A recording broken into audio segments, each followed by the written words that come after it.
नमस्कार साथियों, मेरे YouTube चैनल में आपका बहुत बहुत स्वागत है।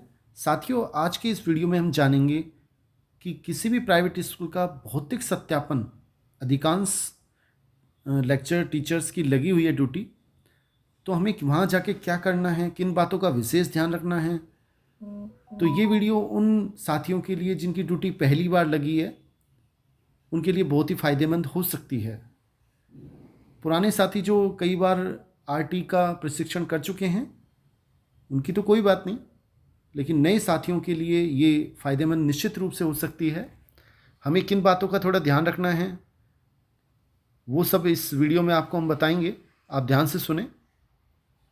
ये सब सत्यापन दलों का प्रशिक्षण है, प्रशिक्षण दिया जाता है, उसमें आपको सब बता दिया जाता है। नेक्स्ट हमें जो मेन बातें हैं वो आप सुने।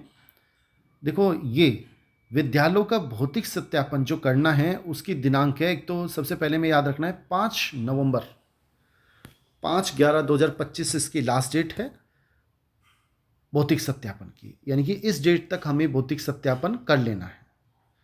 दूसरी बात साथियों, वहाँ से जब आप भौतिक सत्यापन कर आएंगे विद्यालय से, तो आपको निश्चित रूप से ध्यान रखना है कि जिस दिन आप भौतिक सत्यापन करके आते हैं उसके 7 दिवस के अंदर अंदर आपको क्या करना है। जो अध्यक्ष है, एक उसमें अध्यक्ष लगाया जाता है और एक सहायक लगाया जाता है। अध्यक्ष को अपनी खुद की स्टाफ लॉगिन में जाके उस रिपोर्ट को अपलोड करना होगा। लेकिन ध्यान रखें, जैसे आप 1 तारीख को या जो भी मतलब 7 दिवस के अंदर जितनी तारीख को आप जाते हैं, अगर आप 1 तारीख को मान लो जाते हैं तो 7 तारीख तक ये काम आपको अपलोड करने का भी करना है। साथियों, ये जो चौथा बिंदु है ये अपने काम का नहीं है, ये डी ऑफिस जिला कार्यालय का काम का है। वो अपना 15 दिवस के अंदर उसको वेरीफाई करेंगे, वो अपना काम नहीं है। नेक्स्ट आगे देखें। साथियों, जाने से पहले जब भी आप जिस भी स्कूल में जाएं, आप एक बार उसको, जो भी संस्था प्रधान है आपके पास आदेश होते हैं, आदेश आपको स्टाफ लॉगिन में जैसे आप एंट्री करेंगे तो तुरंत वहाँ पे मिल जाएंगे। आपका खुद का आदेश, उसमें आपका नाम, सहायक का नाम लिखा है और उसी में साथ में लिखा होता है जिस स्कूल में हमें जाना है उसके मोबाइल नंबर लिखे होते हैं। सबसे पहला काम उसको आप कॉल कर दें और उससे साफ कह दें कि भाई अपनी जो भी एंट्री हैं, जो भी प्रपत्र हैं, उनको संभाल के रखें और तैयार रखें। और जो प्रिंट है प्रतिवेदन, आरटी पोर्टल की जो प्रतिवेदन पत्र हैं, जो उसको 2 कॉपी वो खुद की लॉगिन आईडी से प्रिंट निकाल के रखें, 2 कॉपी उसके निकाल के रखें। पहले ही उसको बता दें, ऐसा ना हो कि हम जाएं उसके बाद वो निकालने की फिर लाइट नहीं आए। तो आप उसको स्पष्ट रूप से एक दिन पहले का प्लान बना लें, उससे निश्चित बात करके कि उस दिन हमें आरटी के लिए, निरीक्षण के लिए हम आ रहे हैं, और उससे 2 कॉपी प्रिंट निकाल के तैयार रखने के लिए कहें। साथियों, एक प्रतिवेदन में विशेष ध्यान रखें, कोई भी कॉलम खाली न छोड़ें। जो भी पूर्ति के कॉलम हैं सभी को आधार जन आधार कंप्लीट करें। साथियों, आपको भौतिक सत्यापन करते समय दल को क्या याद रखना है। बालक का आवेदन पत्र जरूर देख लें। कैश बुक या रसीद बुक, पासबुक, किसी से भी आप बस ये चेक कर लें कि जो फीस उसने एंट्री की है ये ली जा रही है, इसका थोड़ा ध्यान रखें। बिना फीस चेक किए हुए साइन नहीं करें। चेक कर लें कि जो उसने हमें फीस भरी है नए इस सत्र की, वो वास्तव में इतनी फीस ली जा रही है। एक बच्चे का अगर सामान्य ओबीसी या एसबीसी से है तो आय प्रमाण पत्र लगा हुआ हो, और एक उस बच्चे की उपस्थिति चेक कर लें कि वो का नाम वास्तव में चल रहा है, कोई टीसी कट के तो मतलब कटी तो नहीं है, नाम रजिस्टर में उपस्थिति डेली हो रही है, नहीं हो रही। मतलब प्रतिवेदन पत्र से मिलान करने चाहिए उपस्थिति रजिस्टर को, आप देख लें संख्या। इन चीज़ों का आप विशेष ध्यान रखें। साथियों, ये सत्यापन दल को क्या करना है, विद्यालय जो हमें प्रतिवेदन का प्रिंट देगा उसके आधार पर ही हमें बालकों की भौतिक सत्यापन करना है, उन्हीं सूचनाओं का हमें सत्यापन करना है। एक साथियों, भौतिक सत्यापन प्रतिवेदन में प्रविष्टि विद्यालय की स्थिति लोकेशन, हमें जब वो 4 पन्ने प्रतिवेदन में देता है उसमें लोकेशन लिखी होती है, उसे आप देख लें। कक्षा स्तर यानी कि जो उसकी मान्यता है वो देख लें। एंट्री कक्षा, आयु पॉलिसी, ये उसमें लिखा होता है कि एंट्री क्लास की भाई 3 से 5, मैं वो वीडियो भी आपको डाल दूंगा उसमें कि किस तरह से आपको एंट्री करनी है, वो कैसे चेक करना है। कि क्लास के बगल में लिखा है, प्रतिवेदन में लिखा होता है कि इस कक्षा के लिए ये उम्र होनी चाहिए, उससे कम नहीं होनी चाहिए, उससे ज़्यादा नहीं होनी चाहिए। तो इसका भी आप विशेष ध्यान रखें। और ये कंप्लीट एक बात और याद रखें, इस बार नया है कि जो अध्यक्ष है उसको अपनी स्टाफ लॉगिन आईडी से इस रिपोर्ट को कंप्लीट जब वो कर लेता है तो अपलोड भी करना है इस बार।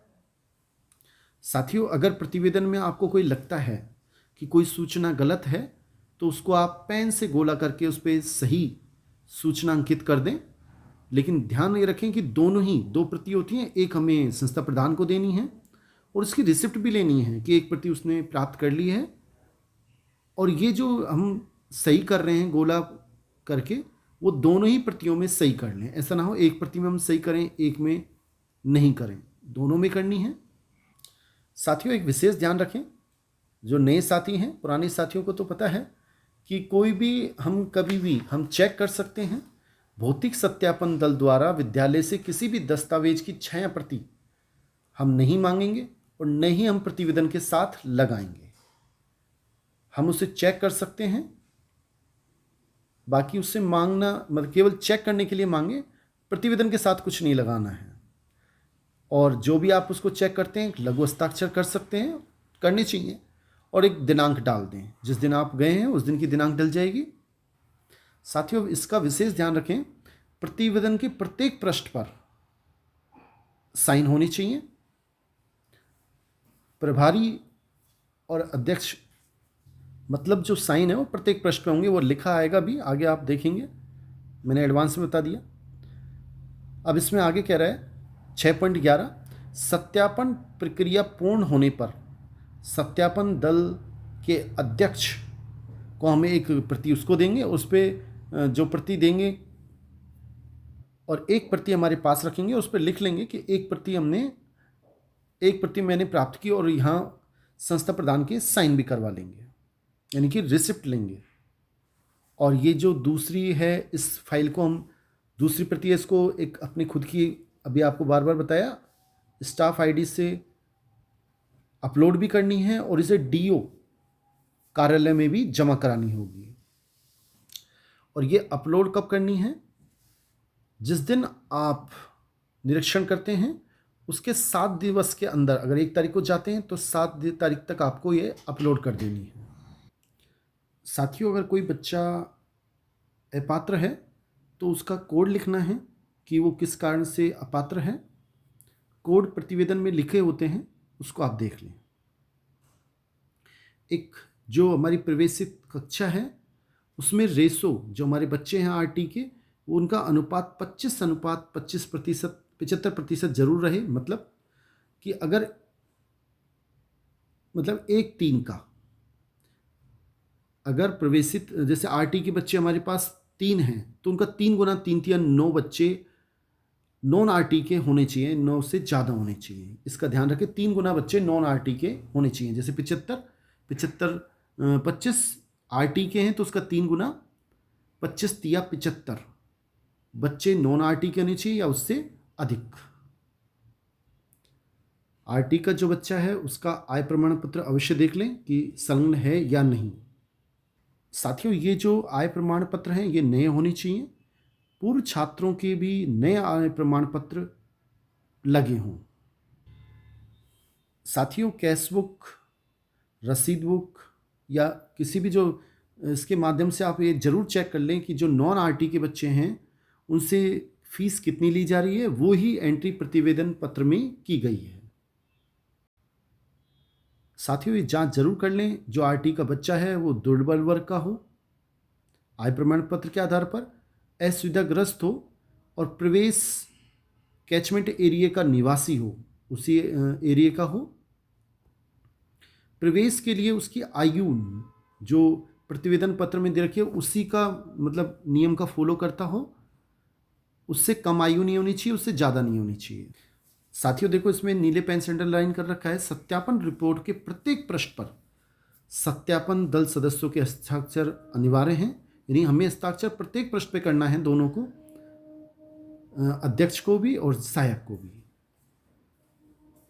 आधार जनाधार बच्चे के अपडेट करवा लेने हैं, उसी के बाद ही हमें ये जो प्रतिवेदन पत्र है उसको अपलोड करना है। एक थोड़े ध्यान रखें, आधार कार्ड में थोड़ी अशुद्धि हो तो उसकी वजह से किसी बच्चे को, इसमें लिखा है लास्ट में, कोई अशुद्धि है तो सही करने से बालक या बालिका की पात्रता पे कोई विपरीत प्रभाव नहीं पड़ता है, यानी कोई अशुद्धि हो तो हम उसे अपात्र घोषित नहीं करें।